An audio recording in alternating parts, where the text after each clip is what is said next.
You are being manipulated by words, without realizing it.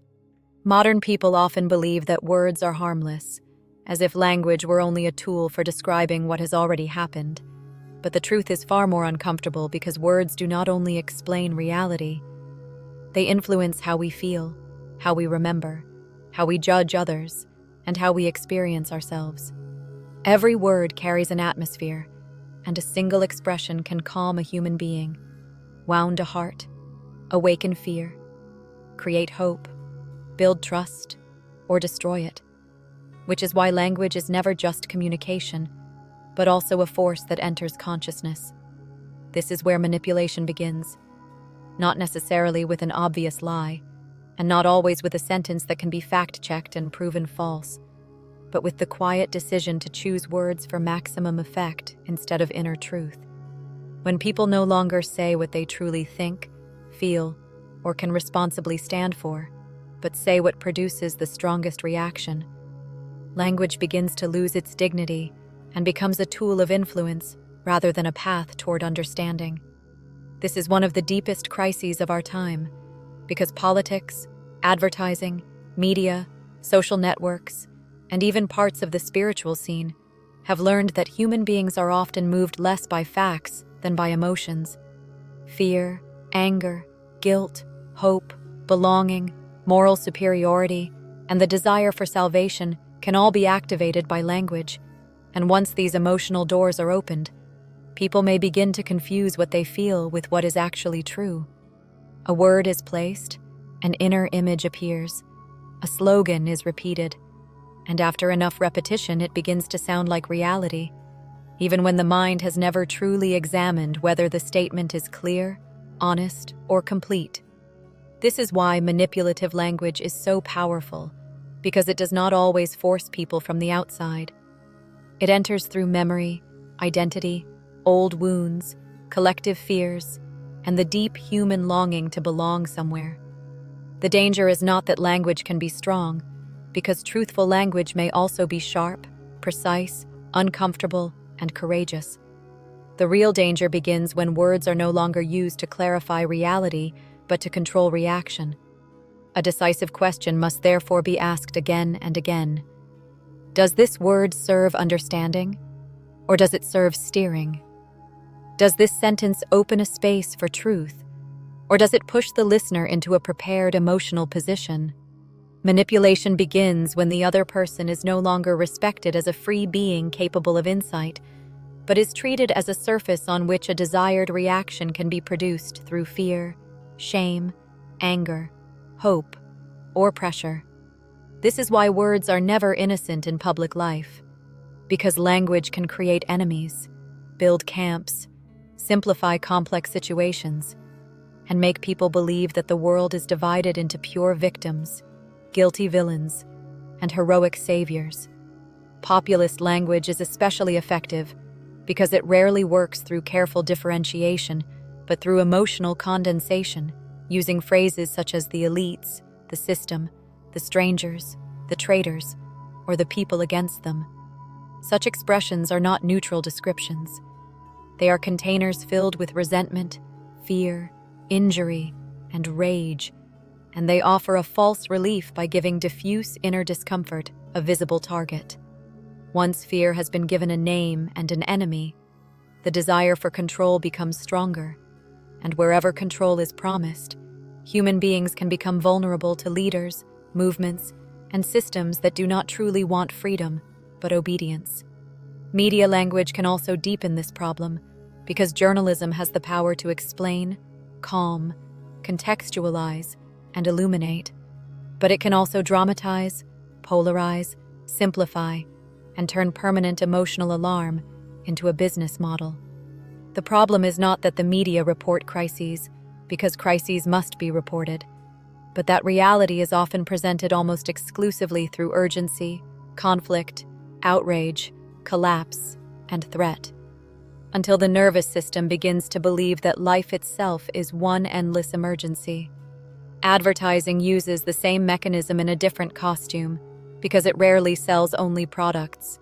It sells belonging, attractiveness, security, youth, success, spiritual depth, social status, or the promise that something essential is missing until we buy what is being offered. Corporate language can be just as deceptive when layoffs become restructuring. Surveillance becomes safety. Permanent availability becomes flexibility. Exhaustion becomes agility. And pressure is covered with words that sound modern, reasonable, and professional.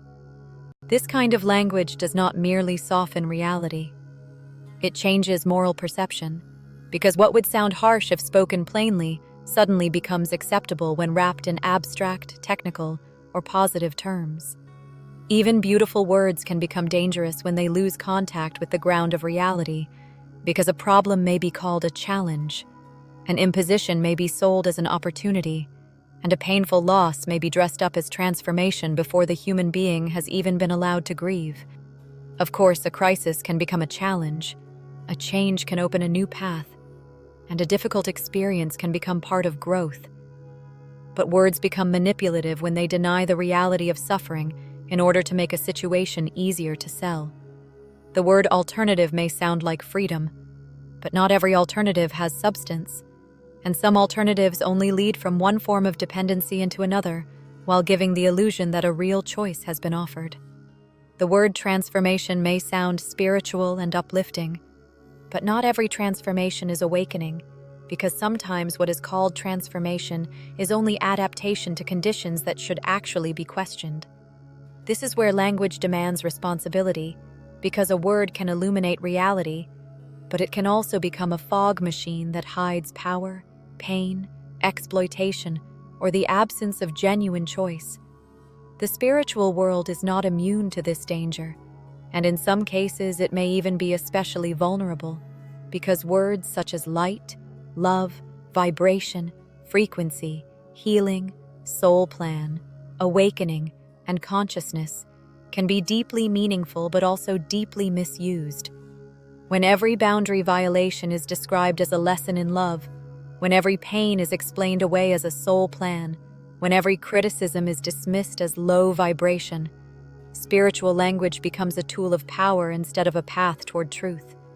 This must be said clearly, because spiritual language is not automatically conscious language, and a word does not become truthful simply because it sounds soft, luminous, or sacred. A language that makes people smaller is not spiritual. A language that forbids doubt is not spiritual. And a language that hides responsibility behind beautiful phrases does not serve awakening, but confusion. True spiritual language does not have to be sweet. It has to be honest. And sometimes the most loving sentence is not the sentence that comforts immediately, but the sentence that finally names what has been avoided for too long. The most powerful language, however, may not be the language outside us, but the language within us.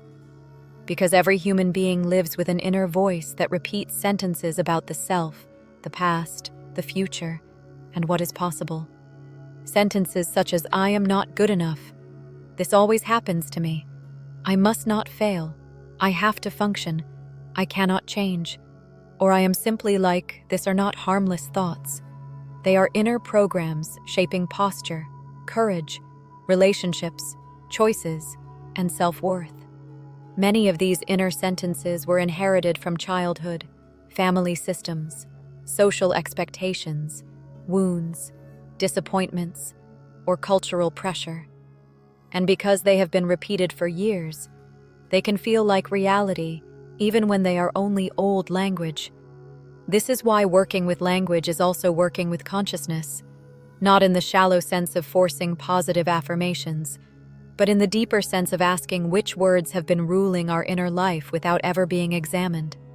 Conscious speech is not the same as positive thinking, and this distinction is essential because truthfulness does not mean denying pain, injustice, fear, grief, or conflict in order to sound enlightened.